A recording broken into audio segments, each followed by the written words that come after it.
नमस्कार दोस्तों। अगर पाकिस्तान की भारत से जंग हुई तो कितने दिनों टिकेगा? आंकड़ों से आप ये पूरी बातें समझ सकते हैं। कश्मीर के पहलगाम में पर्यटकों पर आतंकी हमले हुए। इसमें हमले में 26 से अधिक लोगों की मौत हो गई, 17 से अधिक लोग घायल है। इस आतंकी हमले के बाद भारत और पाकिस्तान में तनाव एक बार पुनः चरम पर। आतंकी हमले के बाद हर भारतीय चाहता है कि आतंकियों का आका पाकिस्तान को कड़ा सबक सिखाया जाए।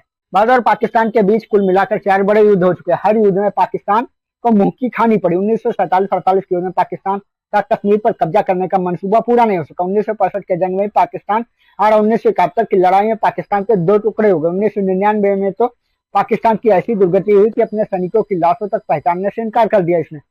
पहलगाम में पर्यटकों पर हुए आतंकी हमले के बाद दोनों देशों के बीच एक बार पुनः टकराव की सुगबुगाहट होने लगी। ऐसे में सवाल उठता है कि अगर दोनों देशों के बीच जंग होती है तो पाकिस्तान कितने दिन टिकेगा? दोनों देशों की आर्मी में कितना दम है? भारत की बात करें तो ग्लोबल फायर पावर इंडेक्स 2025 के अनुसार भारतीय थल सेना दुनिया की चौथी सबसे शक्तिशाली सेना है, जिसमें 14.55 लाख सक्रिय सैनिक और 11.55 लाख रिजर्व सैनिक है। भारत के पास 4614 टैंक, 1,51,248 बख्तरबंद वाहन और 3243 खींची जाने वाली आर्टिलरी है। भारत की पैरामिलिट्री फोर्स में 25.27 लाख जवान है, जो आंतरिक और बाहरी दोनों खतरों से निपटने में सक्षम है। भारत की रणनीतिक गहराई, हाई एल्टीट्यूड युद्ध में विशेषज्ञता और उन्नत हथियार इसे और मजबूत बनाते हैं। वहीं पाकिस्तान में थल सेना में 6.54 लाख सैनिक है और 5 लाख रिजर्व सैनिक है, जो दुनिया की छठी मजबूत सेना बनाता है। पाकिस्तान के पास 3742 टैंक, 50,523 बख्तरबंद वाहन और 752 सेल्फ प्रोपेल्ड आर्टिलरी है, जो भारत से अधिक है। हालांकि पाकिस्तान की आर्थिक स्थिति और सैन्य आधुनिकीकरण में सीमित निवेश इसकी क्षमता को वर्तमान में प्रभावित करते हैं। इस तरह देखा जाए तो पाकिस्तान की थल सेना भले ही कागजों पर ताकतवर दिखे, लेकिन हकीकत में शायद वह उतनी मारक ना हो। दोनों देशों की तुलना करें तो भारत की थल सेना संख्या बल, संसाधन और तकनीकी रूप से पाकिस्तान से काफी आगे। भारत का रक्षा budget 77.4 billion dollar, Pakistan 6.3 billion dollar से लगभग 10 गुना अधिक है, जिसे भारत को उन्नत हथियार और प्रशिक्षण में बढ़त मिलती है। समुद्र की लहरों पर किसका राज? भारतीय नौसेना एक ब्लू वाटर नेवी जो वैश्विक स्तर पर अभियान चलाने में सक्षम है।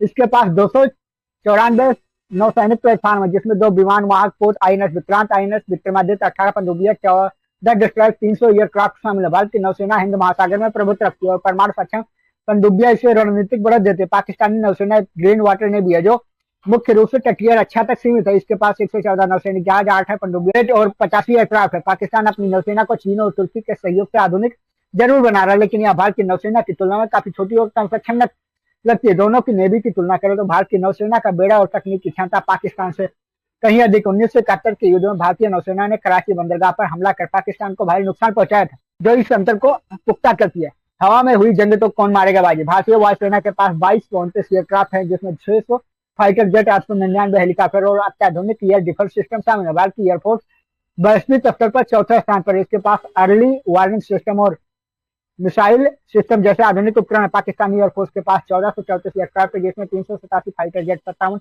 अटैक हेलीकॉप्टर शामिल है। हालांकि संख्या बल और तकनीकी रूप से यह भारत से काफी पीछे है। पिछली जंगों में भी भारत की हवाई ताकत के आगे पाकिस्तान ने घुटने टेक दिए थे। इस तरह देखा जाए तो भारतीय वायुसेना की संख्यात्मक और तकनीकी श्रेष्ठता इसे हवाई युद्ध में बढ़त देती है। भारत के पास अधिक उन्नत फाइटर जेट और हवाई रक्षा प्रणालियां, जो युद्ध में निर्णायक साबित हो सकते हैं। जंग में क्या और निर्णायक कारक हो सकते हैं? भारत और पाकिस्तान दोनों की परमाणु शक्ति संपन्न है। भारत के पास 120 से 30 और पाकिस्तान के पास 150 से 170 परमाणु हथियार है। भारत की अग्नि-5 मिसाइल और पाकिस्तान की शाहीन 3 लंबी दूरी की मार करने वाली मिसाइल है। परमाणु जंग की स्थिति में दोनों देशों को भारी नुकसान होगा, जिससे पूर्ण जंग की संभावना कम। आर्थिक स्थिति की बात करें तो भारत की जीडीपी पाकिस्तान के मुकाबले 10 गुना है। ऐसे में पाकिस्तान की कमजोर अर्थव्यवस्था उसे लंबी जंग की इजाजत नहीं देती। साथ ही पाकिस्तान को जहां चीन और कुछ हद तक तुर्की से समर्थन मिल सकता है, वहीं भारत के साथ दुनिया के तमाम देश है। हालांकि दोनों देश की लड़ाई में बाहरी हस्तक्षेप की संभावना कम ही है। जंग में कितने दिन टिक पाएगा पाकिस्तान? पाकिस्तान की सैन्य क्षमता भारत की तुलना में कम है, खासकर अगर लड़ाई लंबी चले तो 1971 की जंग में जब भारत ने पूर्वी और पश्चिमी दोनों मोर्चों पर हमला किया था, तो पाकिस्तान ने 13 दिनों में सरेंडर किया। उसके 2 टुकड़े हो गए थे। मौजूदा समय की बात करें तो पाकिस्तान की सीधी लड़ाई 13 दिनों तक टिकना भी मुश्किल लगता है। एक्सपर्ट्स का मानना है कि 2 से 3 हफ्ते की जंग पाकिस्तान पूरी तरह बर्दाश्त कर सकती है। इस तरह देखा जाए तो एक सैन्य शक्ति के रूप में पाकिस्तान और भारत का कोई मुकाबला ही नहीं है। और अगर भारत पाकिस्तान में युद्ध होता तो मुझे लगता है पाकिस्तान 2-4 दिन ही टिकेगा। हाँ, अगर चाइना या अन्य कोई देश है सहयोग ना करे तो। नहीं तो यूक्रेन और रूस युद्ध में आप देख ही रहे होंगे कि जो यूक्रेन मतलब रूस के सामने हफ्तों या 10 दिन टिकने की क्षमता नहीं रखता था। वो पिछले 2 सालों से निरंतर युद्ध कर रहा है रूस से।